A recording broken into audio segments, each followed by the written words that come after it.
Faro, à l'extrême sud du Portugal, chef-lieu de la région touristique de l'Algarve. En plein centre-ville, le Bikingman s'est installé pour le premier rendez-vous de la saison.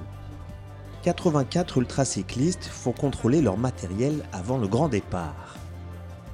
Un parcours de 1000 km les attend à travers l'Algarve et l'Alentejo, cumulant 12 000 mètres de dénivelé positif et à réaliser en 120 heures maximum. Ils suivent un tracé obligatoire avec 2 checkpoints, le premier à Sagres, à l'extrême sud-ouest du continent européen, et le deuxième à Vila Viçosa, avant de rejoindre la ligne d'arrivée. Avec une règle essentielle, les participants évoluent en totale autonomie durant l'épreuve. Quelques minutes avant le grand départ, les dernières vérifications avec des sentiments partagés chez les ultracyclistes. Ça fait 3 jours que je traîne là, et en fait, j'ai qu'une hâte, c'est de partir, quoi. Un peu stressé quand même, c'est le premier, donc on part un peu à l'aventure. Après il va faire beau, il va faire chaud, donc va falloir gérer plein de paramètres en plus de la distance, quoi. Comme d'hab, c'est un moment que j'aime pas. Parce que je sais pas si c'est une petite pression ou t'es toujours mieux quand t'es parti. Mais le stress, contrairement à d'habitude, j'en ai pas du tout. Alors, est-ce de la naïveté? Je sais pas, mais j'ai pas de stress. It's my first ultra race, so excited for that, but also nervous. Not really know what to exactly expect, but prepared as much as I could. Allez, la première vague, c'est parti!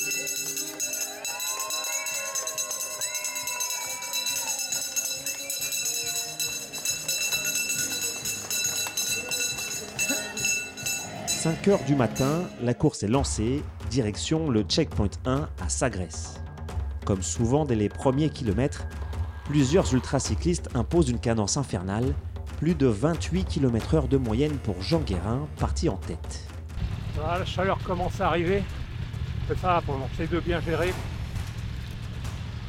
La partie là est difficile, les routes, mauvais état. Si on peut, on va faire la journée comme ça. Il est suivi de très près par Maxime Prieur. Ça va pas mal. Je pense qu'on est au cœur du poulet là, niveau boss. C'est assez cassant. Ouais, il est loin devant, je sais pas. Bon. Mais après, moi je suis le finisher. Je le remonterai sur les 300 derniers kilomètres. S'il fait encore cavalier seul. Il a voulu s'échapper, mais je suis là.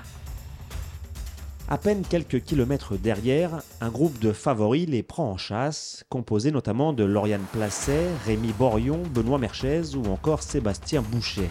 On approche de la mi-journée, le thermomètre dépasse les 30 degrés, la chaleur du sud se transforme en cadeau empoisonné. Sébastien Bouchet s'en sort le mieux. Il prend la tête au kilomètre 176. À l'approche du checkpoint 1, il file seul dans la portion gravel, tout droit vers l'océan Atlantique. 9h45 après le départ en milieu d'après-midi, c'est le premier à boucler la première portion de 279 km. Ça va, en pleine forme, ça va moins bien qu'au départ. C'est un peu transpiré. Je savais pas que j'étais en tête en plus. Départ prudent. Puis après je suis remonté petit à petit. Et puis moi je pensais qu'il y avait encore quelqu'un devant et du coup en regardant il y a 5 minutes j'ai vu que j'étais en tête en fait. Donc c'est un peu la surprise. 21 minutes plus tard arrive Maxime Prieur. Ça va les filles? Ça se passe mieux que prévu, les routes sont moins défoncées que ce que je pensais. Même la portion gravel est passée assez facile. Il y a une petite portion de gravier là. Todo bene, bon c'est cool. Puis les arrivées du top 10 s'enchaînent.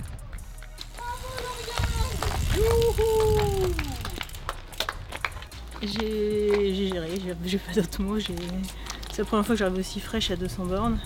Tout le monde est parti super vite, donc j'ai choisi de ne pas essayer de suivre. Parce que je pense qu'il va y avoir de la casse là. Il y a Maxime qui fait un pari, ça passe sous sa casse et il emmène tout le monde avec lui là. Donc on verra. Depuis tout à l'heure, il est 3h30 de l'après-midi, on est déjà au CP1. C'est pas normal, hein. C'est pas normal. Je me souviens quand j'avais fait, bon, dans l'autre sens, il y a 2 ans, CP1, on était à 7h. 7h le soir. Pourquoi t'as pas roulé plus lentement? Mais c'est pas que c'est plus lentement. Bon, après, j'essaye de tenir aussi la tête, hein, Cédric. Si en tête de course il n'y a pas d'imprévu, à l'arrière, certains ont connu bien des déboires. Le dossard numéro 10, Joshua Bussy, est revenu en arrière quelques instants après le départ. Problème mécanique, impossible de changer les vitesses à l'avant. Il passe donc au plan B, attendre l'ouverture des magasins pour louer un vélo. Le sort s'acharne, le dérailleur casse dans une côte à seulement 3%, c'est la fin de l'aventure pour lui. Pour l'Américain Serra Dario, grosse frayeur après une chute. Finalement, rien de cassé, seulement quelques égratignures à soigner. La chaleur est la principale difficulté de la journée. À l'arrière, Bruno Paglierne et bien d'autres multiplient les pauses fraîcheur. Ça a chauffé d'un seul coup là, mais c'est bien, ça va. Ça vaut pas le France de l'année dernière, c'est bon. Ou le Scadi d'il y a 2 ans. C'est bon, ça va le faire. Désormais, le soleil se couche au Portugal. Place aux batailles nocturnes pour les plus téméraires. Avec en tête au dernier pointage de la journée, Sébastien Bouchet, toujours suivi de Maxime Prieur.